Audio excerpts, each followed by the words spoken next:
The Shark Deck. Johnny Mac with 5 good news stories. Do you believe in luck? A man from the small town of Luck, Wisconsin got lucky. He won $15.1 million in the state's Megabucks lottery game.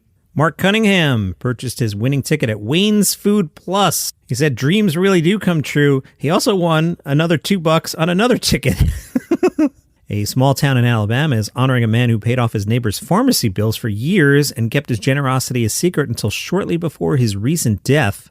Hody Childress, a former and U.S. Air Force veteran, began doing this anonymously when he walked into a drugstore in 2012 and learned from the owner that sometimes families can't afford to pay for their medicines. For about a decade, on the first of every month, he would walk into the pharmacy with a $100 bill.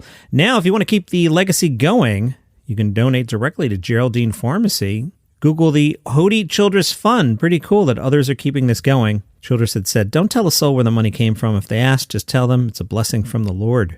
A 57-year-old woman from China has turned a desert into a forest. How do you do that? You plant a tree every day for 35 years. That's how you do it. Yin Yuzhen has successfully planted over 300,000 native plants and trees in an arid land of over 42 square kilometers.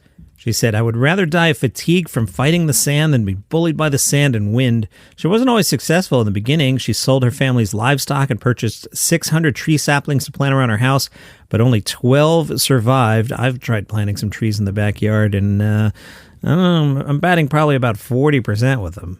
Over the years, she worked tirelessly with the help of her husband and experimented with different sowing and growing techniques and prioritized those species of trees that are better adapted to the desert until she mastered her desert reforestation skills, increasing the survival rate from 1% to 70%. Yin has received full government support and over 80 awards for her efforts. She's been picked as one of the 10 most powerful women in China twice. She was a torchbearer at the 2008 Beijing Olympics, and she was nominated for a Nobel Peace Prize in 2005.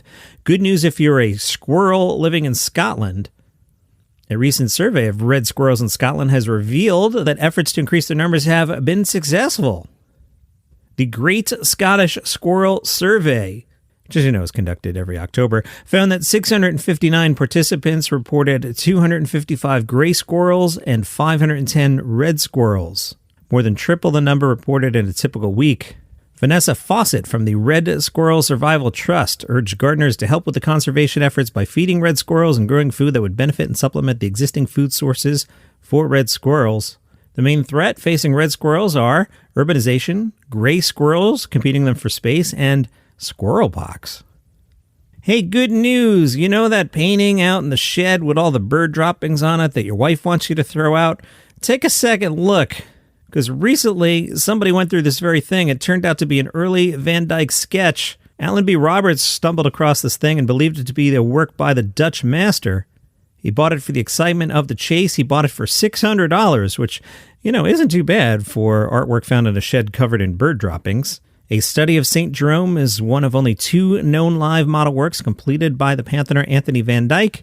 ArtNet says it was likely created between 1615 and 1618. It depicts an elderly man with a long beard slouching on a chair. The 87-year-old Roberts said, "I've devoted the last 30 years of my life to the search for art that I like to call orphaned, that for one reason or another has been neglected, overlooked, perhaps lost in the shuffle of the art world in different countries. It is predicted to sell for $3 million on auction." And that is your good news for today. Follow the show for free on Apple Podcasts, Spotify, YouTube, wherever you get your shows, and you have a great day. Hi, I'm Johnny Mac, host of Daily Comedy News. Do you like the little Letterman homage there on the music bed? Yeah, start your mornings with a quick 10-minute recap of Late Night, not Dave, all Late Night, and the latest on Dave Chappelle, Chris Rock, John Mulaney, Tig Notaro, Eliza Schlesinger, Amy Schumer, Joe Rogan, Mark Maron, all your favorite comedians. It's Daily Comedy News. It's an easy way to start your morning, and I promise I'll keep it clean. Daily Comedy News, wherever you get your shows.